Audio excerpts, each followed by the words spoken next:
Wow, that was a hot topic buzz. The White House press secretary Jen Psaki pointing out the obvious. The last time Vladimir Putin invaded Ukraine was Joe Biden was also a top government position. He was the vice president. Russia annexed the Crimea region of Ukraine back in 2014 under President Obama. Vice President Joe Biden. The clip was heavily mocked on social media, many saying she wasn't making the point she thought she was, Dagen. She said she pretty much talked about the elephant in the room. Vladimir Putin taking advantage of this leadership once again. Right. She might as well have been wearing a T-shirt that read, "I was stupid." Because that's exactly what she was saying. How do these people in government not know that Vladimir Putin's aggression is highly correlated, directly correlated to the sky-high price of oil? That you only need to look back to 2008 and see the invasion of Georgia happened right after oil hit an all-time high of about $147 a barrel.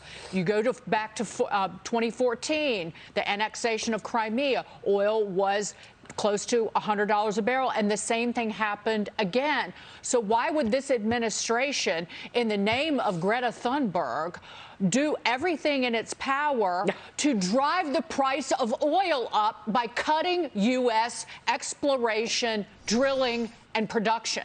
How do they not know that?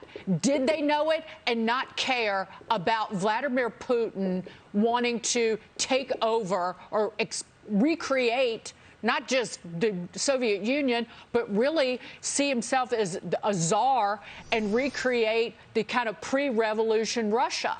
They have directly put Ukrainians in harm's way because of their energy policy, and we're still witnessing it today.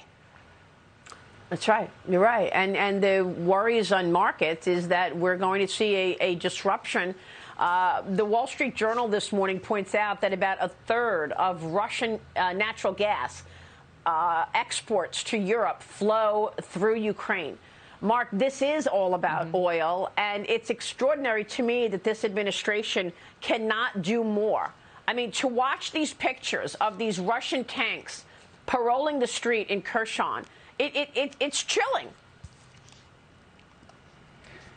Yeah, and unfortunately, it seems like things are going to get worse before they get better. And I agree with Dagen's points. I feel like if oil were 40, 50 bucks a barrel, this may not be happening at all. And one of the questions I've kind of been asking myself, and maybe I'm just dumb and I don't understand all this stuff, but one of the questions I've been asking myself is if our goal is to make oil obsolete, because we're so gung-ho on climate change, if our goal is to make oil obsolete, why would we not be producing it and selling it right now if we have it? Why are we not doing that if 10 years, 20 years from today, it's going to be 10 bucks a barrel because no one needs it? So I don't understand what's going on as far as domestic energy policy goes. It just doesn't make sense to me. I'll tell you, a lot has been said about the impact of the botched withdrawal from Afghanistan. I believe this conflict will have much bigger ramifications than even the Afghanistan withdrawal across the world, because the free world is allowing Vladimir Putin to do what he wants. They are not stopping it. These economic sanctions are not helping. Dagen and Mark, we've got a lot.